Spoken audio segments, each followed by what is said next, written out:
तो फाइनली जंजीरें टूटने वाली है और लोकी को फिर से आजादी मिलने वाली है। तो स्वागत है आप सभी का एक नए वन पीस के चैप्टर में, चैप्टर नंबर 1139।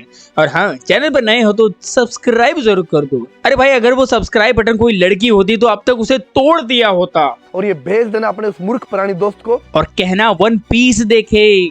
तो चैप्टर की शुरुआत होती है उस कैसल से जहाँ पर लूफी, जोरो और नामी रोड के साथ आए हुए हैं। सभी लूकी की चेन्स की चाबी ढूंढ रहे होते हैं। रोड उन्हें बताता है कि चाबी कहाँ पर है ये सिर्फ एक ही इंसान को पता है और वो है जुरेल, जिसके सर पर एक तलवार है। और हाँ, ऑब्वियसली वो तुम्हें बिल्कुल नहीं बताएगा क्योंकि वो नहीं चाहेगा कि लूकी फिर से आजाद हो।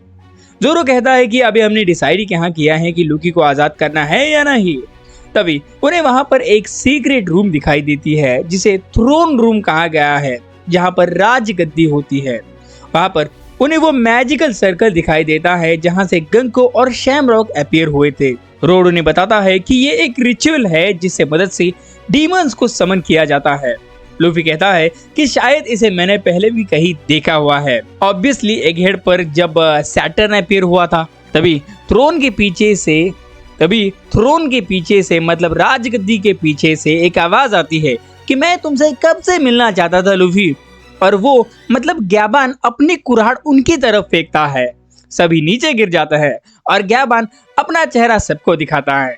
हाँ, इसे पहचानना काफी मुश्किल है, लेकिन ये अपने सांजी की तरह ही एक परवर्ट है। ग्याबान उनसे कहता है कि मुझे माफ कर दो, ये बस मैंने मजाक में किया था।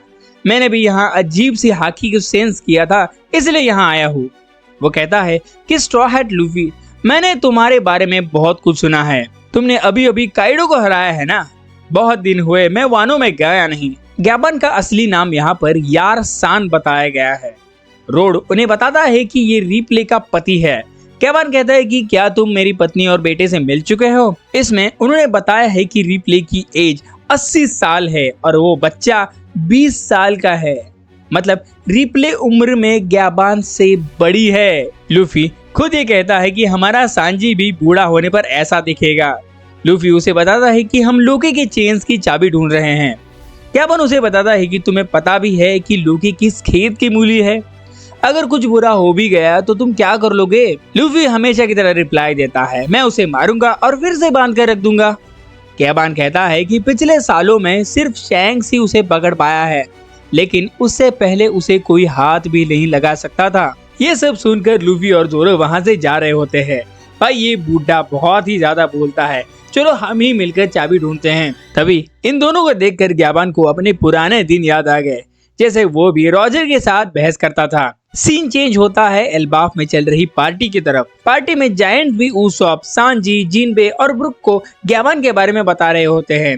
वो कहते हैं कि ग्याबान को कम मत समझना, वो रेली और रॉजर के जितना ही पावरफुल है। जब रॉजर बीमार थे एक हॉस्पिटल में, तब उन्हें मारने के लिए वहां पर बहुत सारे पायरेट्स आए थे, लेकिन उसमें ग्याबान अकेला बाहर आया था बच के। उसने सिर्फ 2 कुल्हाड़ियों की मदद से उन सबको मार दिया, और क्योंकि ऑब्वियसली वो रॉजर का लेफ्ट हैंड मैन है। तभी दूसरी तरफ ग्याबान उन्हें एक सीक्रेट चेंबर में ले जाता है जहां पर लूकी की चाबी रखी गई है।